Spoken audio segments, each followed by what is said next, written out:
Welcome in to the WholeHog Pregame Show. I am Seth Campbell, joined by Scottie, Bordelon, writer for WholeHogSports.com, and we're going to get you set for the Arkansas versus Texas A&M game, and this is going to be a big one for the Razorbacks. Scottie, they're traveling to College Station for the first time since 2012, a time that they pretty much got beat pretty handily by Johnny Manziel and the A&M I would say so. Aggies. So they're looking to bounce back from that game, but also this is a series that has been close when these games are played in Arlington. So the Hogs are going to be looking to keep it close when they travel down to College Station.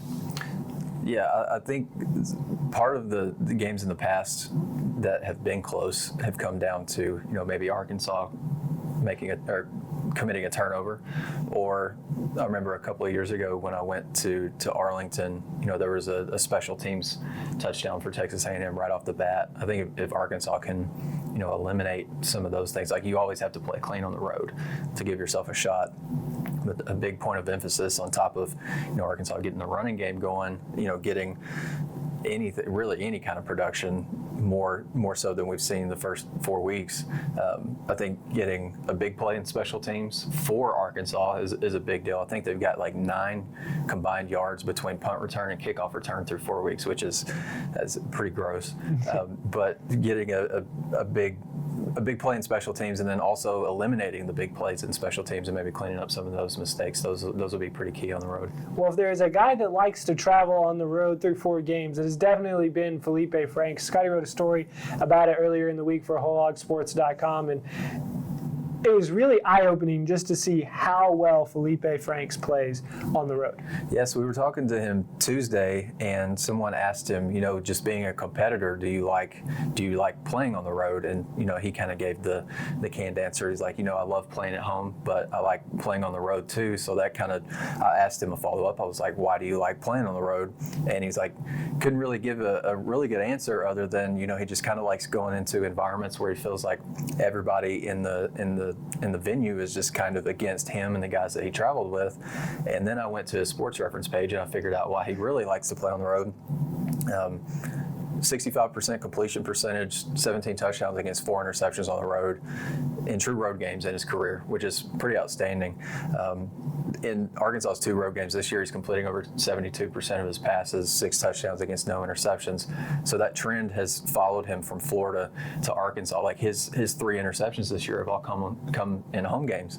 And so for whatever reason, it seems like he's more locked in, more dialed in with the game plan. And I think that's a little bit of a credit to Kendall Browse too, mixing in, he's had some success throwing the ball deep in road games. I think he's 6 of 9 there for a couple of touchdowns, and of those 3 incompletions, 2 were throwaways, 1 was a drop. And so he's been pretty sharp on the road, and then he's mixing in some of those short to intermediate passes, passes at or behind the line of scrimmage to 5 yards in depth down the field. He's completed 27 of 33 this year for 3 touchdowns and a bunch of yards. So he's been really good on the road. I think Texas A&M's defense is going to be a challenge, but I don't have any doubt that there's a plan in place. And if he can go down there and play pretty efficient football, keep the ball out of jeopardy, which he's been pretty good at. Hasn't thrown an interception or an interceptable pass on the road this year. I think Arkansas's got a shot. The people that are going to be looking to help Feleipe Franks out in the run game is going to be Traylon Smith and Rakeem Boyd. Boyd, a sort of homecoming for him as he started out his career at College Station for the Aggies, and I'm pretty sure everybody knows that story now as he went to Last Chance U. What does Arkansas need to do to get that run game going against A&M? That's a good question. Might be better for an offensive line coach than a 5'10" guy like me. But I think the bye week was really beneficial for Arkansas, because that was obviously that was a big point of emphasis. Like I think Arkansas's next to last in average yards per carry in the SEC, only above Mississippi State, which I think is immune to. I think they're allergic to running the football, so that's not a good place to be in. They're allergic to a lot of things here recently. Yeah, for sure. But I'm not real sure what the key is. Maybe we see an uptick in rushing production. I know you think that Rakeem Boyd's probably going to have a pretty big game. This is a game that he always gets up for. And I remember the last couple of years that he's been here, whenever he plays Texas A&M, it almost seems like he's got the extra gear. He's playing with a little bit more of an edge, a little bit more explosive, and that's what I want to see Rakeem Boyd kind of get back to those runs where, maybe last year you saw him get, maybe 5 or 6 yards downfield, make contact with multiple defenders, and then he still ends up with a 12-yard game, and then he's getting up and he's letting the entire defense and the entire stadium know that he's not a guy to be messed with. I want to see Rakeem kind of return to form in terms of being a little bit more of a physical back, maybe more explosive, and kind of make some guys miss. And I can't say with certainty that we saw a fully healthy Rakeem Boyd against Ole Miss. Otherwise, I feel like he doesn't drop that screen pass, and he's making a few more guys miss in the run game. So I think in terms of the run game, I think you maybe, if Rakeem gets off to a good start, you stick with him. If he doesn't, maybe you throw in Traylon Smith in there. I think you just kind of try to alleviate a little bit of the pressure off of Rakeem, and don't let him feel like he's got to go out and run for 100 yards and win the game by himself. Something else that might help is getting Traylon Burks kind of involved in the run game. We saw that against Ole Miss, and that paid pretty big dividends. So it's not just all on Rakeem Boyd. Yeah, the whole Traylon Burks run game thing with that option pass, basically, which is, and so it kind of eliminates the pitch. I'm sure that Ronnie Bass and Sunshine in Remember the Titans, he would have liked that because he couldn't make the pitch, but he could probably have made the backwards pass. All right, Scottie, going on. A&M's got some weapons on defense. They've lost a few at the wide receiver position, but they still have Jalen Weidemeyer at tight end. They still have Isaiah Spiller at running back. How do you see the Razorbacks, holding A&M and containing them in this game?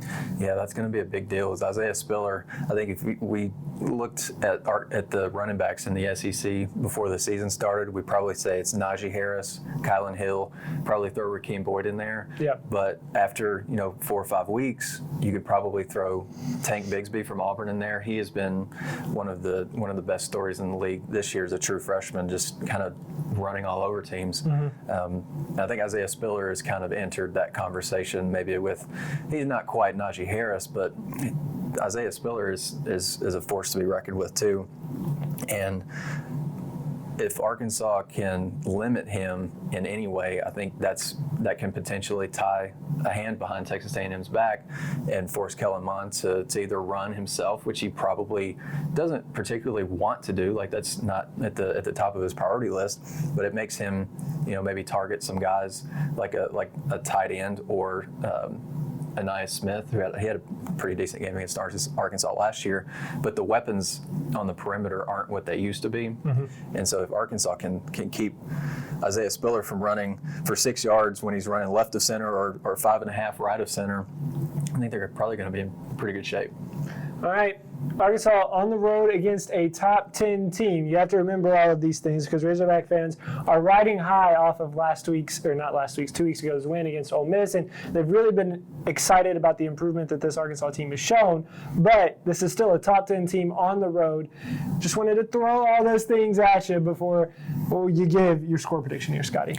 Yeah, for sure. And Arkansas is about to go in and face probably the second best team that they've played this year. I think Georgia is probably a step ahead of Texas A&M in terms of being an elite team in the league, but they're going into their biggest crowd that they're going to face all year. And whether Kyle Field is half empty, it doesn't matter. That's still going to be a pretty imposing atmosphere. If you want to, the optimist, if it's half empty, that still means that it's half full. Right. Sam Pittman and the staff are expecting, at least 50,000 people, probably, what he said earlier in the week.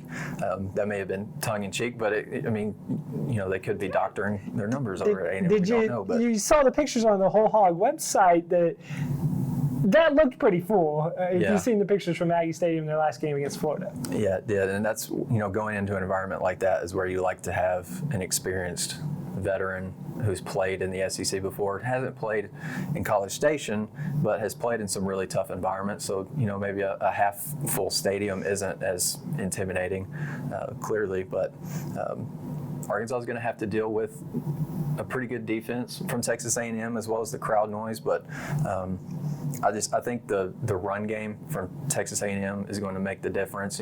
We saw Auburn have pretty good success against Arkansas on the ground. I think they rushed for about 200 yards, and Tank Bigsby had a pretty big day.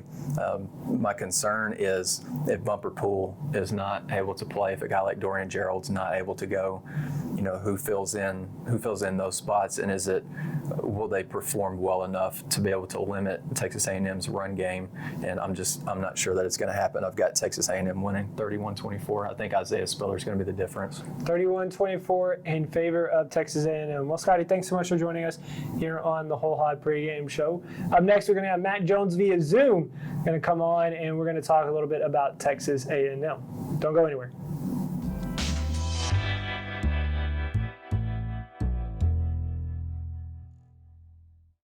Welcome into the WholeHog Pregame show. Seth Campbell joined now by Robert Cesna from the Bryan College Station Eagle. Robert, thanks so much for joining us here on the WholeHog Pregame show. No problem. We do things a lot different this year, but hey, we keep getting our words out there somehow, some way. Exactly. Well, I want to start things off with talking about Isaiah Spiller. How much of really his success this year is the talent of Isaiah Spiller, which he is very talented, and how much of it is the offensive line for Texas A&M? It's one of those deals, I'll be coach speak. I think it's 50-50, but once again, if you don't have any talent, you're not going to be able to do anything. And Spiller's able to most times break that first tackle. And of course, that was very paramount last year when that line was I thought that line was atrocious. I can't believe how far the line has, improved. But that being said, as you look at his number of carries, and Jimbo always talks about, I'm not going to lean on one guy, but man, he's leaned on Spiller a lot against whether it was Alabama or Florida. To me, Spiller has proven a lot more to me this year. I wondered, how much of it was a product of just the next guy up. You look at last year, they looked at Cabote first, not even Spiller.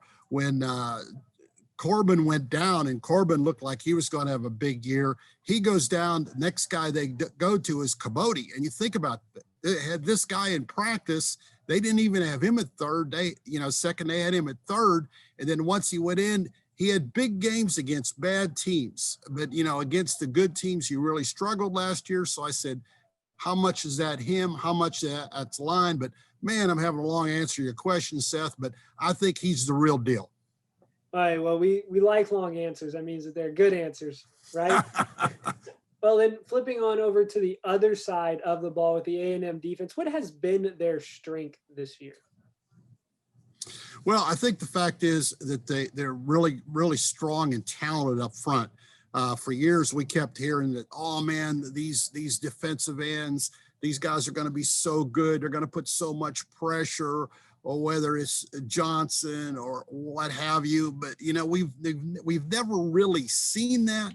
And then finally this year, through 4 games, we're seeing those guys put a lot of pressure on the quarterback, not necessarily showing up in sacks. But, A&M's always been really good the last few years against the run. And that was questionable going in because once Anthony Hines opted out, man, you lose one of your 2 starting linebackers and you're really only a two deal linebackers. But, man, Aaron Hansford has really come on. He's been a surprise. So there's been no drop off at linebacker. And I really like those guys at defensive end, especially Michael Clemens. And maybe Arkansas has these type of guys. Every year they have these guys that coaches talk about, and then he disappears. Well, Michael Clemens would always disappear, whether it's an injury or what have you, in fall practice. Oh, this guy's great. And then he'd disappear. A&M had a tight end, Cam Clear, under the Sumlin era. Sumlin don't throw to tight ends, but every year in drills, he'd look good and you never see him in the game. Well, now it turns out, maybe Clemens, it was injuries. He's come in and talked to us twice, a very articulate young man, and he's just been unstoppable out there at the end. So it all starts up front. Why is A&M better? Both lines. In the SEC, if you don't have linemen, it's tough to disguise things. And right now is they have probably the best combination of lines under Jimbo, maybe even back to that first year when they went 9-4, but it starts up front and they can put a little pressure on the quarterback, I think, even though it hasn't shown up in a lot of turnovers. But then you add in the fact is that they stop the run. They make you throw the football. Yeah, you talk about players that had a good preseason and then would kind of disappear for the past 2 to 3 years. It's been Jonathan Marshall for the Arkansas Razorbacks, a guy that everybody would say he's the strongest guy in the weight room every single offseason. And then every single year when the football team actually started to play, this guy would never even play. And you're like, well, why are you having the strongest guy on the team not play? Well, that's finally changed, kind of like what you were saying. That's kind of finally changed where Marshall's getting some playing time this year. Isn't that amazing? You always, every team has one of those, and it's like, and you always say to yourself, was this coaching? Is the coach? Why is that guy always nicked up, or why can't he do it? And then suddenly, and of course, none of us ever go out to practice anymore. Forget it, because of the pandemic, so you don't know what you see. But Right. maybe Arkansas has enough of those guys. They're better, and that's why A&M feels a lot more better about the future, because they have more of those guys that are playing right now. You mentioned Kellen Mond just a little bit earlier, talking about maybe he can run a few times to take some of the pressure off of Isaiah Spiller. But it seemed like under Sumlin, he has ran less and less. What is his role in this offense? That's a good question, Seth, because, being the writers, we're all junior coaches, and we feel that we know the team just as well as Jimbo does. And we sit up there in the press box and go, why doesn't he run the ball more? Because we see he gets out, there's opportunities, just because everybody has to worry about the receivers, particularly the tight end. If you're the defense, you've got to worry about where Smith is these days. You've got to worry about where A&M's tight end is, because Jimbo always wants to go to the tight end. So you have these lanes. And I think it was the fact is Jimbo didn't want him to run early. He wants him to stay in the pocket. He wants him to go through his progressions. But now I think with 6 games to go in the regular season, he's got to run the ball more, because you take Arkansas, way too good defensive coordinator. They're going to try to take Spiller away, my guess is. And if you devote enough people to it, you can make a team go the other way. So is Mon going to have to beat him with his arm and with his legs? I think so.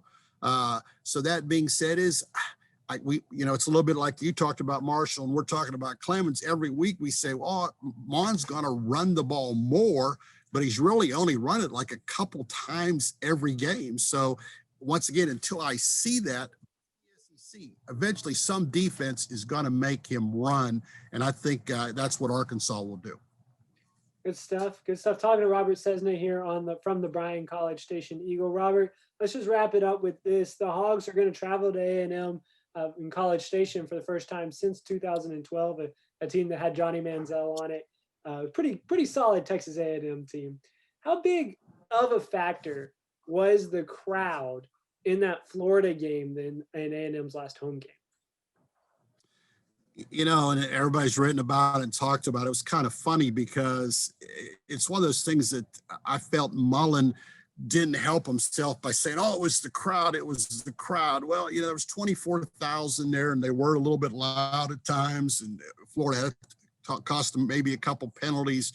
But really, Florida didn't do anything to quiet that crowd when they had a chance.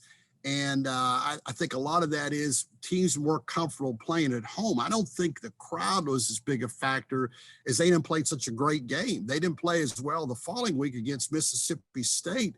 And obviously, Florida is a much better team than Florida. I just think A&M plays better at home. Look at Mon, what he did back, 330 some yards. Then he goes to Mississippi State, very pedestrian-like. I think once again I think this is a tough matchup for Arkansas because A&M's been home. They've got healthy. They are coming here first time, like you mentioned, since 2012. And I think it's not so much the crowd, but how comfortable A&M plays at Kyle Field. And that's been something I think that Jimbo has done a better job than Sumlin did. Now, last year, they didn't play well to start against Auburn. That's the game when you look back, that could have been a big difference in the season, but they did play well the last 3 quarters at home against Auburn. So they have played, to me, better at home under Jimbo in, quote, big games. And this is a big game because A&M, let's face it, you're 8th in the nation. They got a lot of things out there in front of them, but not if they don't beat Arkansas. All right. Good stuff, Robert. Thanks so much for joining us here. Oh, hey, Seth, I appreciate it. Take care. You too. Robert Sesna from the Bryan College Station Eagle.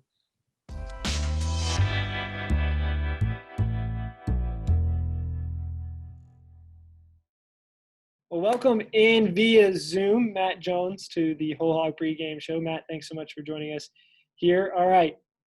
Let's just start with A&M's offense. Kellen Mond, Sam Pittman feels like he's been there since 2000, and I feel the same way. What does it mean for A&M to have such an experienced quarterback in the backfield? Yeah, I think Sam Pittman said 1922 is when he thought Kellen Mond started playing. He's good for him. He is I think he's better this year than he's been at any point during his career. And I think part of that is because he's matured into more of a your prototypical passing quarterback. He's not looking to run the ball nearly as much. He's only run it 22 times this year. 2 of those were because he was sacked in the Vanderbilt game, and there've been a number of others just where a play breaks down and he takes off and gets you 5, 6, 7 yards. But it's not the design run plays I think that people were maybe used to seeing with Kellen Mond early in his career. So very good quarterback. I don't know that he's the best quarterback Arkansas is going to see this year. I really don't think he is the best quarterback Arkansas is going to see this year. They've got some better ones, on down the line with guys like Mac Jones and maybe a couple of others that they're going to see. But he's definitely one of the better ones they're going to see this year. Well, he's kind of lost his weapons on the outside, though. He still has Weidemeyer at the tight end spot, but they've been injured at that wide receiver spot. Yeah, it's a combination of injuries, and they had Jamon Oswan opt out of the season before it started. They had a couple of receivers who went early to the NFL draft in the spring, and when they had Caleb Chapman tear his ACL in the Florida game, now they're very thin at the receiver core, and so that's something that's going to be interesting to see. Is how did they pass the ball against Arkansas? Because they didn't pass the ball that well against Mississippi State in their last game. It was their first game without Chapman. Just 13 for 23 for 138 yards, I think, was Mond's stat line in that game. A couple of touchdowns and an interception. Weidemeyer, the tight end, if you go back through Jimbo Fisher's career, he loves to play action pass to the tight end. That's been something that you saw, whether he's at A&M, Florida State, LSU when he was there a long time ago. It's been a play that's been very good to him. And the other guy to watch in the passing game this week is going to be Anaya Smith, who's kind of bounced around from running back to receiver and back. And so I think he's one that is going to have to factor big into their passing game. But as far as that deep down the field vertical threat, I'm not sure that they've got anybody who's really demonstrated that they can be that guy. It's not to say that they don't have a player who couldn't beat Arkansas on a deep pass. It's just I don't know that they've got anybody on their roster who's really shown that they can do that in a game yet. Well, they do have somebody that has shown that they can make plays in the backfield, in Isaiah Spiller. Yeah. How are the Razorbacks, and I guess really how's A&M more than the Razorbacks, how are they going to utilize Spiller in the backfield? Well, I think he's got to be their primary weapon offensively. I think that's what you're going to see from A&M. I think A&M is a more polished version of what Georgia was in the opener. Now they do some things different. Georgia, probably runs with a little bit faster pace than A&M will. But in terms of being a physical football team that likes to run the ball and set up the pass off of the run with play action, I think they're very comparable. Georgia obviously had the trouble with the quarterback in game 1 and got it, figured out when they went to their backup in the second quarter. A&M is going to be further along, obviously, than Georgia was in that first game. But I think it's very comparable, schematically what they're trying to do. And it starts with Spiller, the running back. He's been over 100 yards in all 3 of their wins this year. I think he was held to about 50-something against Alabama in the one game they lost. But he's been very good for him. I think he's probably the the second best running back in the SEC right now behind Najee Harris at Alabama, and he's playing at a pretty unbelievable level, Harris is. And so Spiller's right there behind him. I think he's very good, and I think Arkansas is going to have to be good with this run defense Saturday. I don't think they've played a team that's been able to challenge them quite like A&M will with the run. And the reason I say that is because Georgia wanted to throw it a lot in that first game. I think they were kind of looking past Arkansas toward the Auburn game the next week and trying to get things, figured out for game 2 under a first-year coordinator. I don't know that Arkansas has played a team that's going to, want to run it as much as A&M will Saturday between the tackles. Auburn tries to run it outside a little bit more. A&M wants to run it between the tackles, and that's going to be something for to really watch for Arkansas. How do they do? I think if they can, get A&M, if Arkansas's run defense can, hold A&M say to a yard or two on first down, get them in some longer down and distances, later down and distances. I think it could bode well for Arkansas, but if you let Spiller run for 5-6 yards on first down, then it really opens up some things they can do with the play action game. And so that'll be something really interesting to watch on Saturday night. Well, we've talked a lot about that Texas A&M offense. On the defensive side of the ball, what are they going to be looking to do to stop the Hogs? Well, they remind me a little bit of what we saw against Auburn and Georgia. They've got a big anchor in the middle of their defensive front. And Bobby Brown is his name. He's about 330 pounds, big 6'2", 6'3" type, nose guard, and so that's going to challenge Arkansas in the middle. Ty Clary probably is going to be the right guard for Arkansas based on, how he's played the last couple of games. And so you got a little bit more experience there with him and Stromberg at center.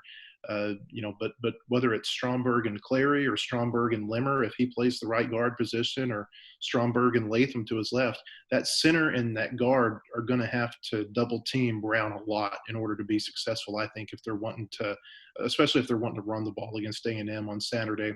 And then, on the back end, Sam Pittman has said multiple times this week that their safeties and their cornerbacks really play downhill. They play hard. They play fast. They hit hard. The player, though, that really makes the defense tick is their linebacker, Buddy Johnson, one of the most experienced players in the SEC, one of the leading tacklers, I think, this year in the SEC. He's played really well for them, at this point in the season. And so I think they're good defensively. I don't think they're really that great of a defense.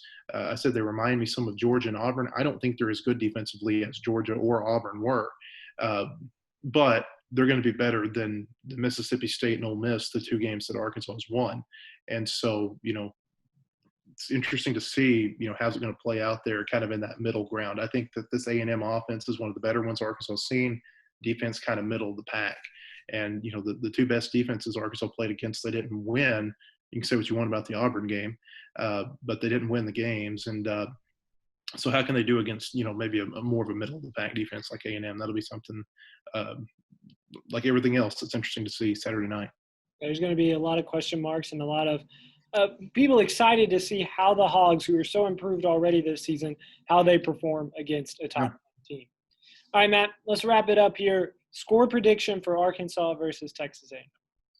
Well, when our staff predictions come out this week, you'll see that I picked Arkansas 17-14. And I picked that game the morning after they beat Ole Miss because of when our magazine publishes. I'll stick with it. I think Arkansas can win. I probably don't feel as confident about it now as I did 2 weeks ago. Probably was a little influenced by how well the defense played against Ole Miss, in particular the passing game. I think A&M is really good. I don't think they're quite an elite team. I think that they have a tendency to overlook Arkansas a lot of times, and that's why this series has been so close.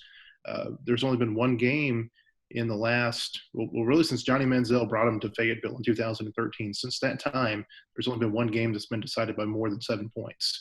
And even Arkansas's 2-10 teams of the last 2 years played A&M within 4 points and 7 points. I think this game means a lot to Arkansas. I think it means a lot to a lot of the Texans on the Arkansas roster. And I think Arkansas's got a chance to beat A&M Saturday night. They've got to be able to slow down the run game. If Isaiah Spiller has a big game, then I think that makes me feel a little bit less confident about Arkansas's chances to win. if they can slow him down and make Kellen Mond beat him, then I think Arkansas's got a pretty good chance to win because of what they've done with their pass defense. And while I think Mond is a good quarterback, an experienced quarterback, and one of the better quarterbacks in the league this year, remember the SEC lost a lot of really good quarterbacks from last season. And with the exception of the Florida game when Mond made the great pass to Chapman to tie it and got A&M in a position to kick the game-winning field goal, I just don't seem to feel like we've seen a lot from him throughout his career that says that he can, put a team on his back and win it. I think he's got to have a really good cast around him. And I think Arkansas's got a chance to win down there Saturday night.